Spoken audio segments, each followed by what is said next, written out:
Hello everyone, कैसे हैं आप सब। मैंने जैसे कल आपको पहली क्लास में समझाया था कि हम एनवायरनमेंट को बढ़िया से पढ़ेंगे, चीज़ों को बढ़िया से समझेंगे और ये देखेंगे कि हमारी एनवायरनमेंट की क्लास में क्या क्या हमें किस शेड्यूल में पढ़ना है। वो सारी चीज़ें मैंने आपको समझा दी थी, उसका पूरा का पूरा एक लेक्चर प्लान दे दिया था। आपने उसको समझ भी लिया होगा कि हम किस हिसाब से अपने टॉपिक्स को कंप्लीट करेंगे। देखो, एक चीज़ बहुत क्लियर याद रखना, आप किसी भी टीचर से पढ़ें, किसी भी फैकल्टी से पढ़ें, आपको खुद का एक लेक्चर प्लान अपने पास रखना होता है कि आपके पास किस तरीके से टॉपिक आएंगे, हमारे एग्ज़ाम में कौन सा टॉपिक हमारे लिए सबसे ज़्यादा इम्पॉर्टेंट है वो हमें पता होना चाहिए। उसकी एक वैल्यू होती है कि भाई मेरे लिए मेरे एग्ज़ाम में जो इम्पॉर्टेंट प्लेसेस हैं वो कितने इम्पोर्टेंस रखते हैं, जो स्पीसीज़ हैं वो कितनी इम्पोर्टेंस रखती हैं। तो अगर वो हमारे एग्ज़ाम में ज़्यादा इम्पोर्टेंस रखती हैं तो हमें वो अच्छे से पढ़ना होगा, वो अच्छे से जानना होगा। तो मैंने आपको बहुत क्लियर बताया कि स्थान, आपका दुनिया के स्थान, कुछ टर्म्स, आपके protected areas, species, organisations, environment से रिपोर्ट्स, वो सारी की सारी आपको इसी ऑर्डर में हमें पढ़नी है। ठीक है, तो चलिए बिना कुछ देरी किए हुए अपना पहला टॉपिक उठाते हैं और वो टॉपिक है प्लेस, जो कि हमारी क्या रही हैं, न्यूज़ में रही हैं। और उनमें सबसे पहली जो हमारी प्लेस है वो है पेंगोंग लेक। आपने इसका नाम सुना होगा, कई बार सुना होगा, पेंगोंग झील। सबसे पहले तो आपको इसके स्टैटिक पार्ट वाले हिस्से को अपने आप पढ़ना है कि भाई आपको पता होना चाहिए कि हमारे भारत में पेंगोंग लेक कहाँ पे आती है। पहली बात तो ये अगर क्लियर हो जाएगा आपको, तो आप उसके बाद बहुत सारी चीज़ें वहाँ पे ध्यान से याद कर सकते हैं। तो ये कहाँ पे आती है, आपकी लद्दाख में आती है। अब ये न्यूज़ में क्यों थी, इसका पूरा का पूरा सेगमेंट समझो। क्योंकि न्यूज़ में रहने का कारण ये था कि अभी हाल फिलहाल में चाइना की जो आर्मी है उनकी जो एक्टिविटी है वो वहाँ पे बहुत ज़्यादा बढ़ गई है। वहाँ पे कुछ पॉइंट्स ऐसे हैं जो आपको दिखाई देंगे कि इस साइड वाला चाइना का स्लॉट आता है और इधर जो कुछ पॉइंट हैं आपके वो इंडिया के स्लॉट में आते हैं। पहली बात तो ये। तो दूसरी चीज़, यहाँ पे पर्यटन को लेकर एक और मुद्दा सामने आया कि भाई जो एरिया हमारा टूरिज्म के लिए होना चाहिए था, पर्यटन के लिए होना चाहिए था, वो डिस्प्यूटेड इतना ज़्यादा हो गया है, वहाँ पे इतना ज़्यादा डिस्प्यूट हो गया है कि वहाँ पे पर्यटन से जो इनकम हो सकती थी वो नहीं हो रही है। तो यहाँ पर आपको याद रखना है, नागरिक विकास और सुरक्षा की चुनौतियाँ बहुत ज़्यादा बढ़ रही हैं। क्यों? क्योंकि अभी हाल फिलहाल में जो चाइना की एक्टिविटीज़ हैं, इसी वजह से ये एरिया अपने आप क्या हो गया है, बहुत इंपॉर्टेंट हो गया है हमारे एग्ज़ाम के लिए। आपने हमारे इंडिया का मैप बहुत इजीली याद कर रखा होगा। तो ये जो हिस्सा दिखाई देता है ये वाला आपका लद्दाख दिखाई देता है बेटा। यहाँ पर जो पेंगोंग लेक पड़ती है वो इस जोन में पड़ती है, यहाँ पे।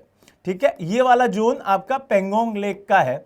क्यों? क्योंकि ये जिस लाइन पे पड़ती है वो है LAC, line of actual control. अब लाइन ऑफ एक्चुअल कंट्रोल पे 0.8, 0.4 ये दो बिंदु हैं जो बहुत ज़्यादा चर्चा में रहते हैं, हर बार उसके ऊपर तनातनी बनी रहती है। तो ये चीज़ एक तो याद रखनी है। एक और न्यूज़ में आपको पिछले साल का मसला बता देता हूँ। यहाँ पर एक छत्रपति शिवाजी महाराज की मूर्ति भी बनाई गई थी। छत्रपति शिवाजी महाराज की क्या बनाई गई थी भाई, यहाँ पे मूर्ति बनाई गई थी, उनकी स्टैचू लगाई गई थी। तो ये चीज़ भी आपको याद रखनी है कि यहाँ पे स्टैचू बना दी गई थी। और ये बातें आपसे पेपर में पूछी जाती हैं कि भाई किसकी वहाँ पे मूर्ति बनाई गई, तो छत्रपति शिवाजी महाराज की स्टैचू यहाँ पर बना दी गई थी।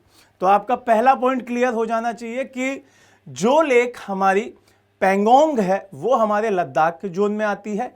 ये एक खारी झील है। कैसी झील है भाई, खारे पानी की झील है, खारी झील है, नमकीन झील है। समझ में आ रहा है। चलिए अगले पे चलते हैं। अगला जो पॉइंट हमारा बहुत ज़्यादा चर्चा में रहा वो है शिपकीला पास। तो दूसरा पॉइंट देखते हैं, शिपकीला पास। सेकंड वन शिपकीला पास। देखो यहां से जो की पॉइंट्स आपको दिखाई दे रहे होंगे वो आपको समझने हैं, वो आपको सारी की सारी बातें समझनी है। सबसे पहला पॉइंट तो ये कि आपको ध्यान रखना है कि ये कौन से स्टेट में आता है। पहली चीज तो ये, तो यहां पर आपको हिमाचल प्रदेश का नाम याद रखना है कि ये हिमाचल प्रदेश के अंदर दिखाई देता है। पहला सीधा पॉइंट याद कर लीजिए कि ये कौन से स्टेट में है, हिमाचल प्रदेश में है।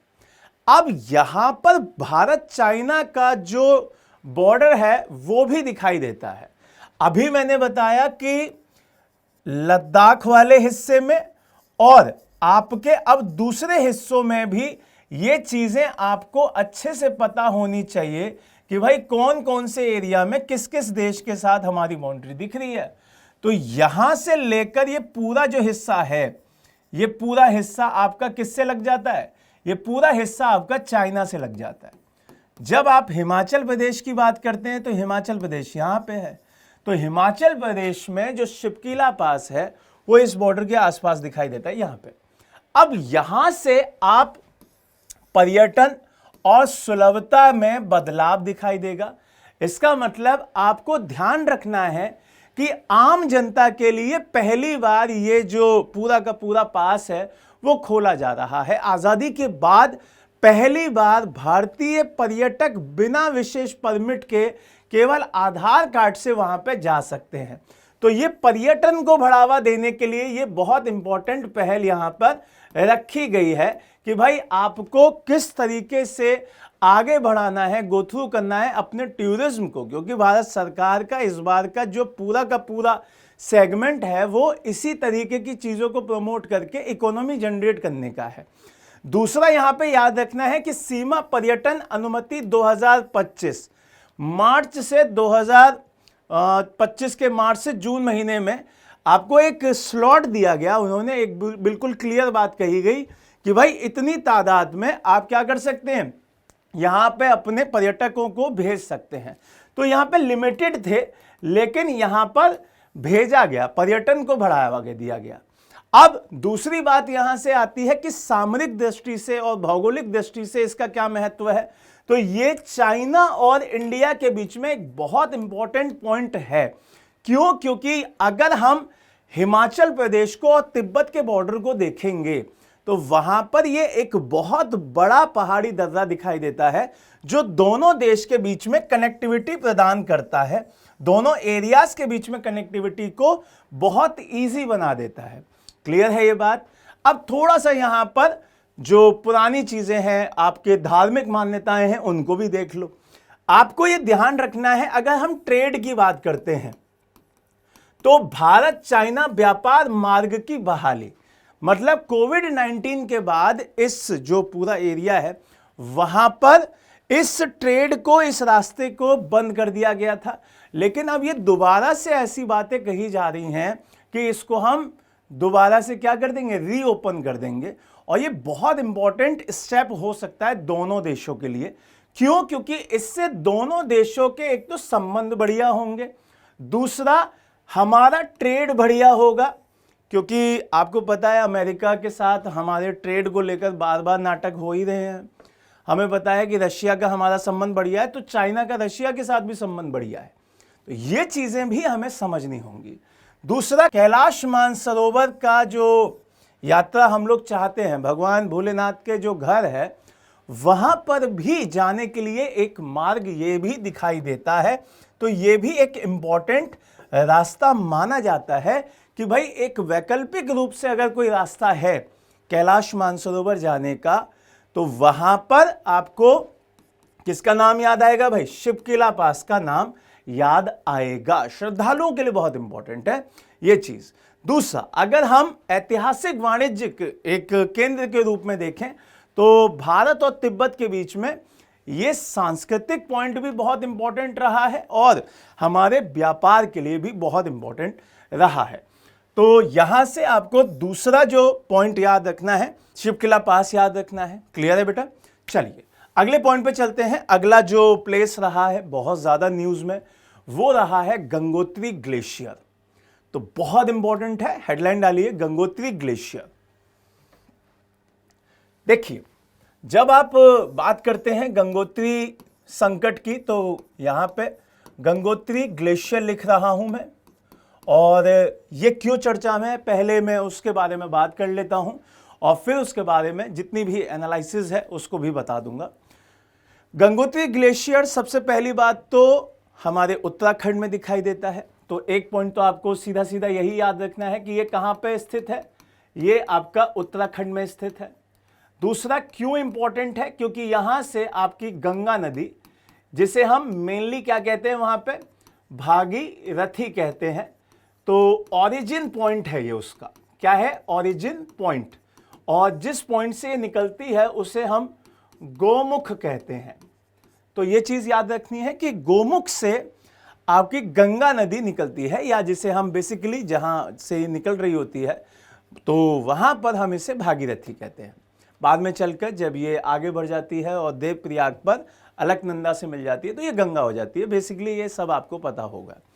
अब यहां पर आपको ये भी पता है कि ये एक ग्लेशियर है। जब ये ग्लेशियर है तो ड्यू टू क्लाइमेट चेंज की वजह से यहां पर आपको ये दिख रहा है कि ग्लेशियर्स बहुत सारे क्या हो रहे हैं, डिक्लाइन कर रहे हैं, पिघल रहे हैं। समझ में आ रहा है, बहुत सारे ग्लेशियर्स यहां पे पिघल रहे हैं, जिसकी वजह से बहुत बार फ्लड देखा जा रहा है, बाढ़ देखी जा रही है। और आपने देखा होगा इस बार इतनी ज्यादा बाढ़ आई क्योंकि एक तो रेन उसका कॉज था और दूसरा कॉज क्या था, ग्लेशियर का पिघलना।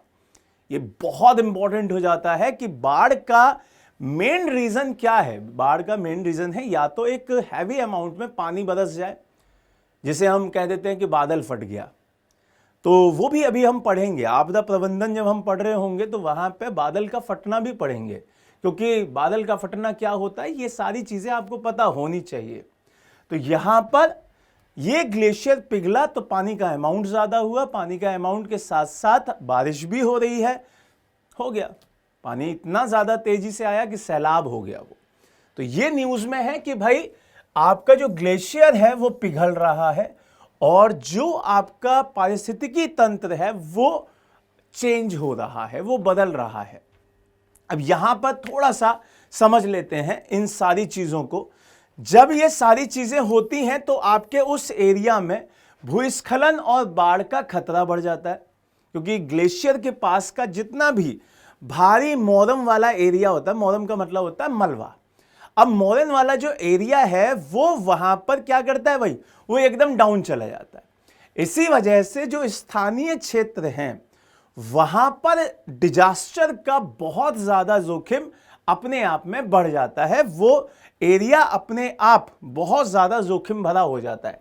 इसीलिए आपने देखा होगा जो वैली वाले एरियाज होते हैं, जो नदी रिवर वैली में बसे होते हैं, तो उनको हमेशा रेड अलर्ट पे ही रखा जाता है। कहा जाता है कि भाई आप थोड़ा सा बरसात के टाइम में थोड़ा सा अपने साथ अपनी फैमिली को सुरक्षित रखने के लिए ज्यादा प्रयास करें।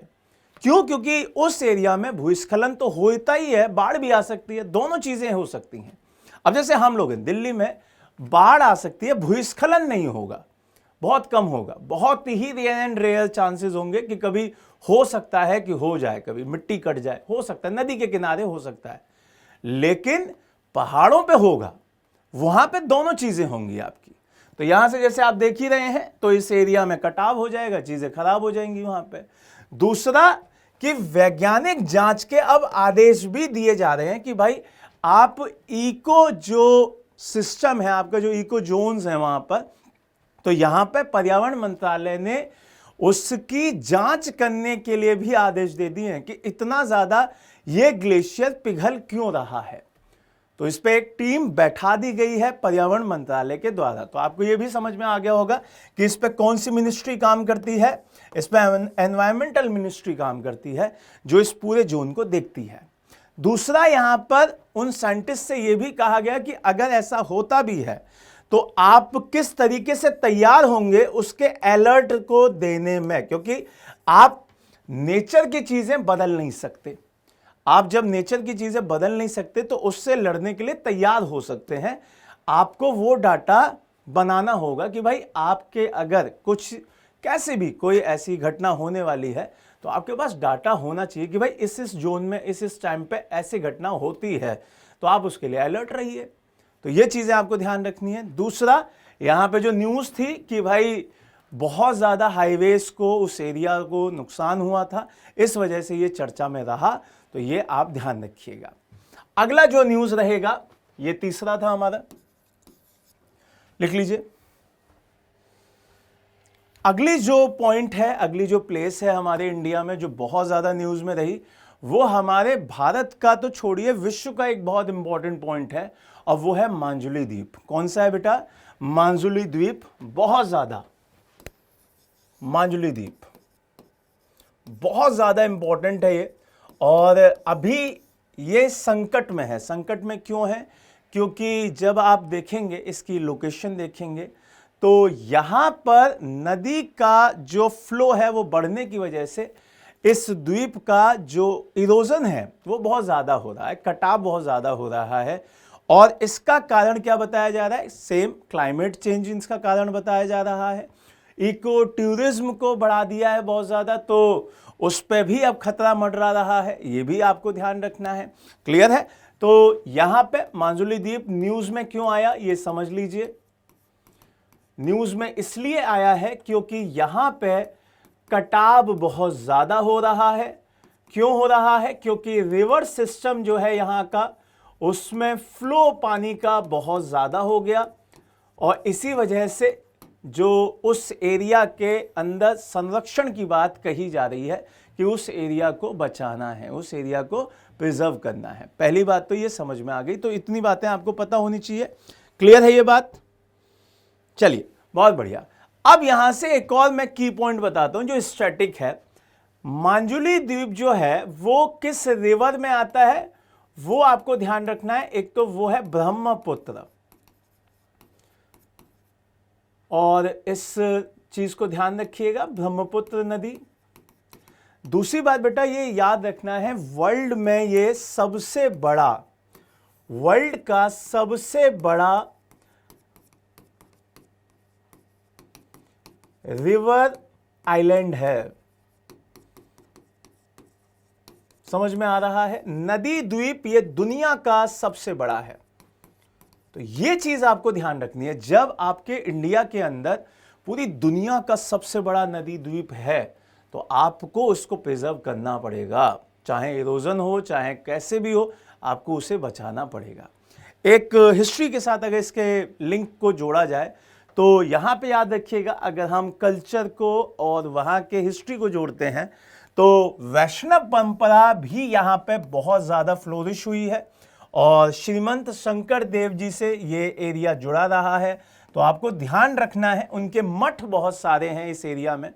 तो आपसे अगर पूछा जाए कि भाई इस एरिया का जो लिंक है वो किस धर्म से है, तो आपको ध्यान रखना है सनातन के वैष्णव परंपरा से यहाँ पे आता है। किस गुरु के बारे में बात हुई है? तो श्रीमंत शंकर देव आपको ध्यान रखने हैं, तो उनके मठ यहाँ पे बहुत हैं। दूसरा, ये हमारी इकोनॉमी को भी आगे बूस्ट करने की बात है कि भाई अगर दुनिया में इस तरीके का ये एक बेहतरीन उदाहरण है कि नदी के बीच में कोई आइलैंड बसा हुआ है, तो वो हमारी इकोनॉमी को बढ़ाता है, इको टूरिज्म को बढ़ाता है। तो ये पॉइंट भी याद रखिएगा, इससे ये भी बड़ा बहुत ज़्यादा डिस्प्यूट होगा इस पे कि भाई अब जाएं कि ना जाएं, सुरक्षित है कि नहीं सुरक्षित है, ये सारी चीज़ें होंगी। जैसे अभी आपने देखा कि पहाड़ पे जब भूस्खलन हुआ, बाढ़ आई, तो लोगों ने पहाड़ पे जाना बंद कर दिया। अब जब पहाड़ पे जाना बंद कर दिया तो फिर उत्तराखंड गवर्नमेंट, हिमाचल प्रदेश गवर्नमेंट, आपके लद्दाख गवर्नमेंट, आपकी जम्मू एंड कश्मीर गवर्नमेंट, ये सारी की सारी टेंशन में आ गई। क्यों? क्योंकि उनका मेन जो आजीविका है, जो वहाँ के लोगों की आजीविका है, वो क्या है? टूरिज्म है। जब टूरिज्म ही डाउन चला जाएगा तो आजीविका क्या ऊपर जाएगी? नहीं जाएगी, नीचे जाएगी। तो ये चीज़ें आपको ध्यान रखनी है कि भाई आपकी इकोनॉमी को बूस्ट करने के लिए भी टूरिज्म बहुत इंपॉर्टेंट है। सिर्फ ऐसा नहीं कि मेरा मन किया घूम आया, मेरा तो पैसा खर्च हुआ, लेकिन कई परिवारों का वहाँ पे पेट पलता है। तो ये चीज़ें भी समझनी होती हैं, ठीक है। तो यहाँ पर कई सारे सरकारी प्रयास भी चल रहे हैं जिससे कि वहाँ मजबूत किया जाए। जैसे आपने देखा कि ये आइलैंड है, तो सरकार क्या कर रही है, अब इसके साइड साइड में पूरा का पूरा इसको स्ट्रांग बना रही है, इस एरिया को स्ट्रांग बना रही है, जिससे कोई भी अगर पानी ज़्यादा मतलब ज़्यादा फ्लो में आता है तो इसका कटाव ना हो, इसीलिए इसको मजबूत कर रही है। एक पूरी की पूरी बाउंड्री को वहाँ पे बनाया जा रहा है और चीज़ों को बढ़िया से उसको सेव किया जा रहा है। जल्दी से लिखिए, फिर हम आगे बढ़ेंगे। जल्दी से लिखें।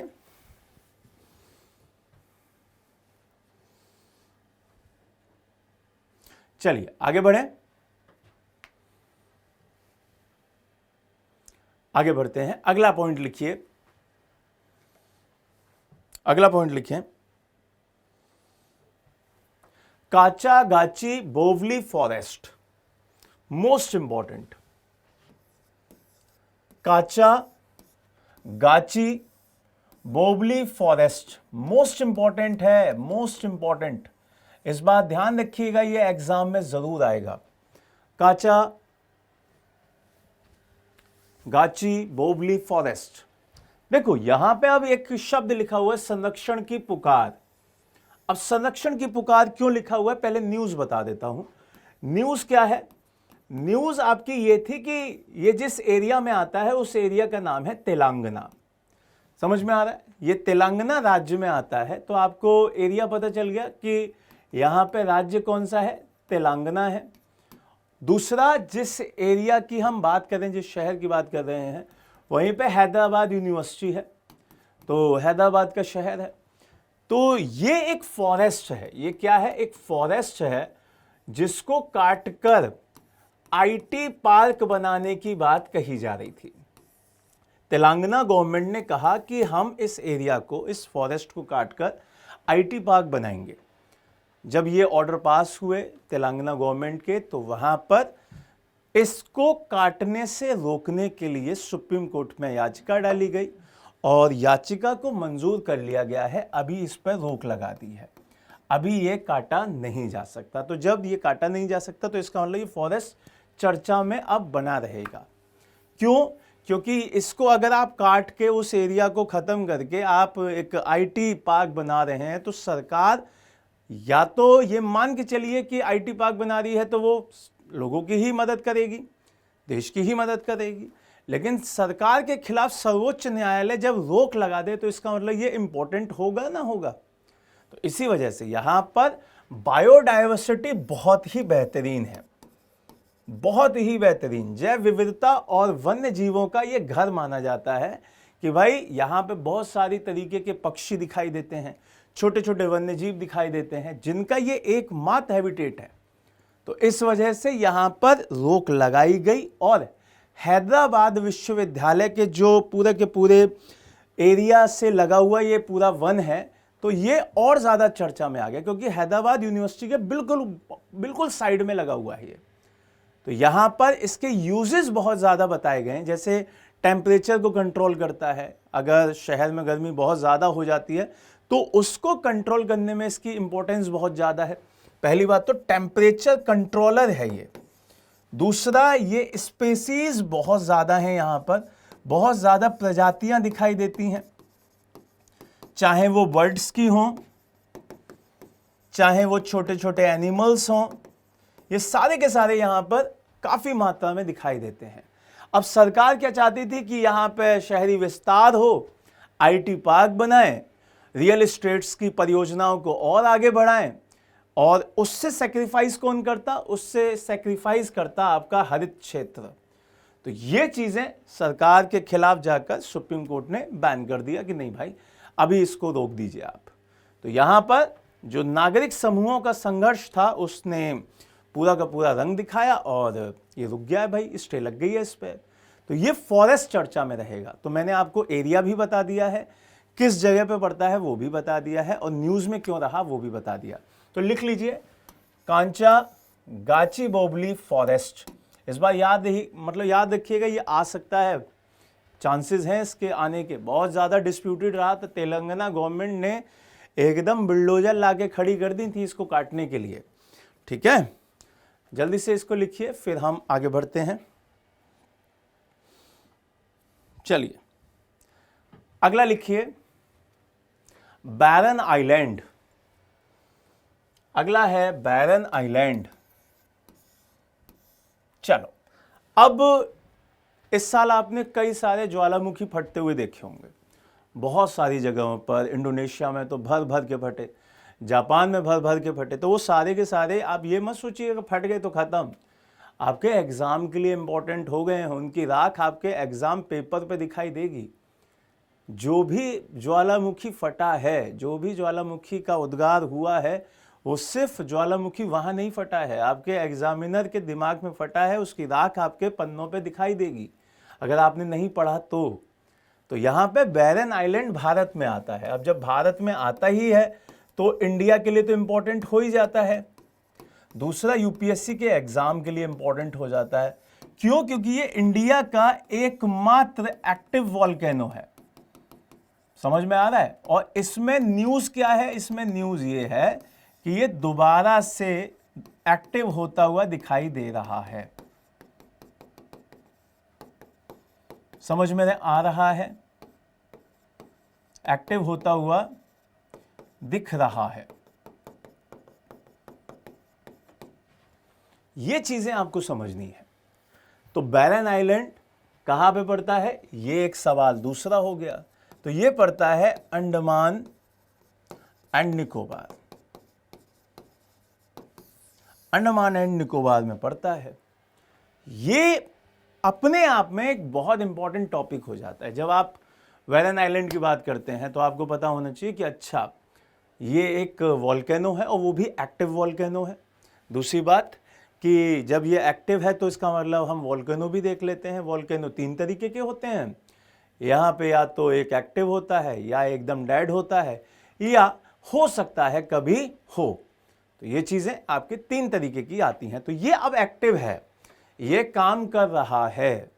तो अंडमान सागर में ये स्थित है और एक निर्जन द्वीप है। निर्जन द्वीप का मतलब होता है यहाँ पे आबादी नहीं रहती है, यहाँ पे आबादी को मना है, बसावट नहीं है यहाँ पे। ये चीज़ आपको ध्यान रखनी है।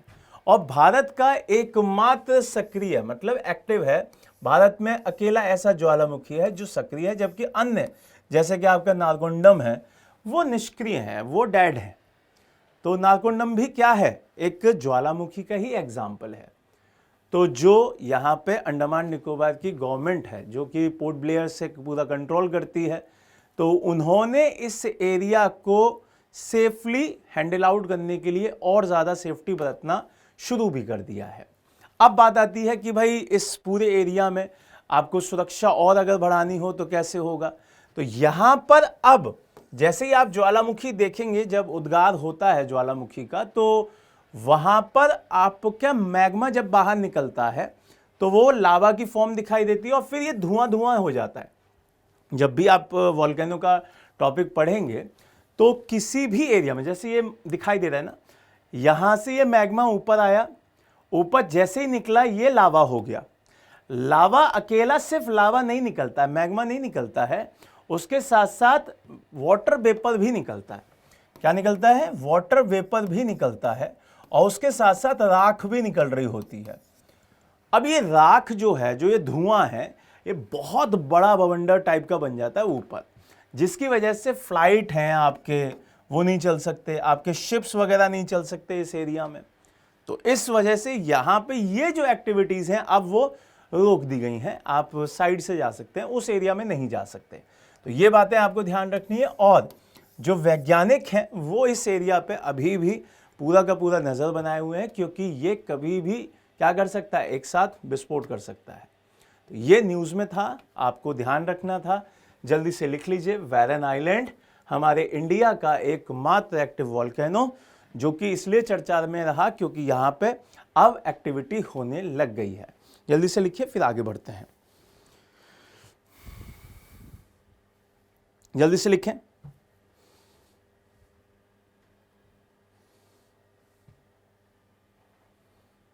चलिए अगले एरिया पे चलें।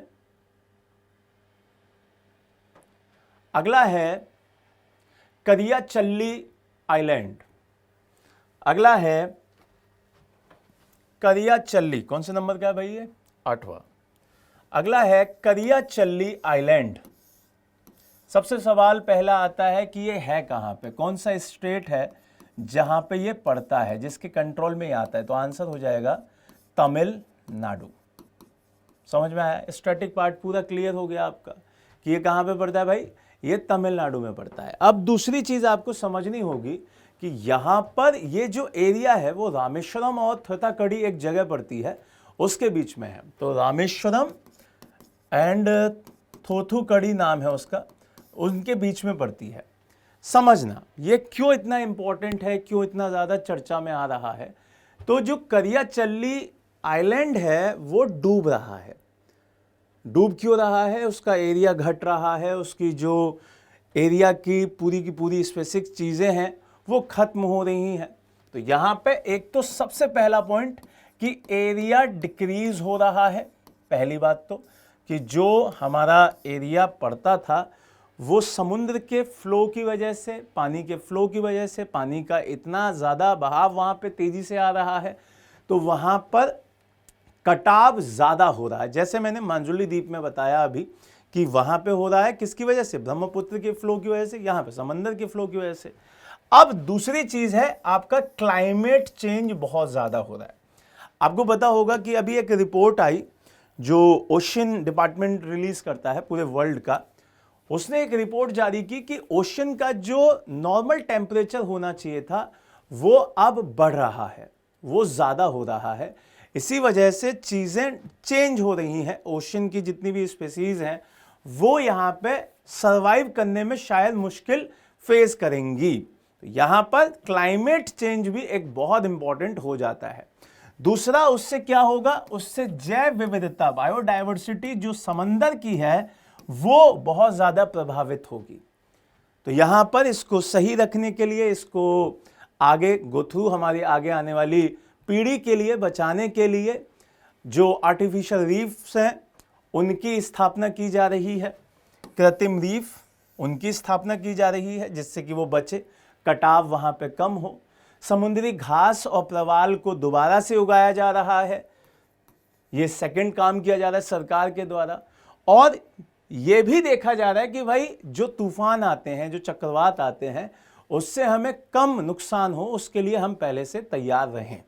तो ये जो पूरा आइलैंड है आपका जिसका नाम करियाचल्ली आइलैंड है वो आपके लिए बहुत इंपॉर्टेंट हो जाएगा। तो इसको भी याद रखिएगा क्योंकि जब आपका इस तरीके के आइलैंड्स न्यूज़ में रहते हैं तो वो फिर हमारे लिए इंपॉर्टेंट हो जाते हैं। क्लियर? तो आज ये हो गया। एक लास्ट और पढ़ लेते हैं, फिर उसके बाद हम आगे कल की क्लास में देखेंगे। ये है आपका बिनसर वन्यजीव अभ्यारण्य। कौन सा है बेटा? बिनसर वन्यजीव अभ्यारण्य। आपने इसका नाम कई बार सुना होगा, कई बार आपने न्यूज़ में भी देखा होगा। जैसे बहुत सारे बच्चे होते हैं कि उनको पता होता है कि सर ये वाले टॉपिक आ सकते हैं। तो यहाँ पर आपको भीषण आग दिखाई दी, बहुत ज़्यादा मात्रा में यहाँ पे आग दिखी और जिसकी वजह से वहाँ का जो वन्यजीव आवास वगैरह थे वो सारे के सारे डिस्ट्रॉय हो गए। तो यहाँ पर आपको ध्यान रखना है कि इस एरिया में, इस पूरे के पूरे क्षेत्र में बहुत ज़्यादा भीषण आग की वजह से वहाँ का जो पूरा का पूरा इकोसिस्टम था वो काफ़ी प्रभावित हुआ। और इसमें फिर सवाल ये भी आते हैं कि प्रबंधन और सुरक्षा के नज़रिए से क्या वो हम पहले से सही नहीं कर सकते थे, ये चीज़ें आती हैं। तो प्रशासन ने इसके बारे में फिर जांच के लिए पूरा का पूरा बोला भी कि आपको चेक करना चाहिए। तो ये सारी चीज़ें इंपॉर्टेंट हैं, ये सारी चीज़ें बहुत इंपॉर्टेंट हैं। इसके अलावा भी कुछ एक दो प्लेसेस तो छोड़िए, अभी शायद 10-15 प्लेसेस और इंडिया की हैं जिन्हें हम पढ़ेंगे अगली क्लास में, फिर उसके बाद वर्ल्ड की पढ़ेंगे। और आपका इसी तरीके से ये जो क्लासेस हैं वो कंप्लीट होती जाएंगी, आप इसी तरीके से चीज़ें पढ़ते जाएंगे। सबसे इंपॉर्टेंट चीज़ें यही हैं 4-5 कि भाई प्लेसेस कौन सी इंपॉर्टेंट रही, स्पेसीज कौन सी इंपॉर्टेंट रही, उनकी क्या खासियत है, वो IUCN की कौन सी लिस्ट में आती है। बहुत क्वेश्चन आते हैं बेटा यहाँ। क्लियर? तो आज के लिए थैंक यू सो मच। जो बच्चे पहली बार जुड़ रहे हैं वो चैनल को सब्सक्राइब भी कीजिएगा और लगातार क्लासेस के अपने नोट्स बनाते चलिएगा। आज हमारी सेकंड क्लास कंप्लीट हो गई है। आप पहली क्लास में पूरा सिलेबस देख लीजिए कि कैसे हमने पढ़ाया है, एनवायरनमेंट कैसे पढ़ना है, और सेकंड क्लास में हमने प्लेसेस देखना शुरू कर दिया, वो भी इंडिया की। थर्ड क्लास में मैं पूरी इंडियन जो प्लेसेस हैं उनको कंप्लीट कर दूंगा, फिर हम फोर्थ क्लास में वर्ल्ड की प्लेसेस पढ़ लेंगे। ठीक है, तो bye bye, take care, God bless, जय हिंद, जय भारत।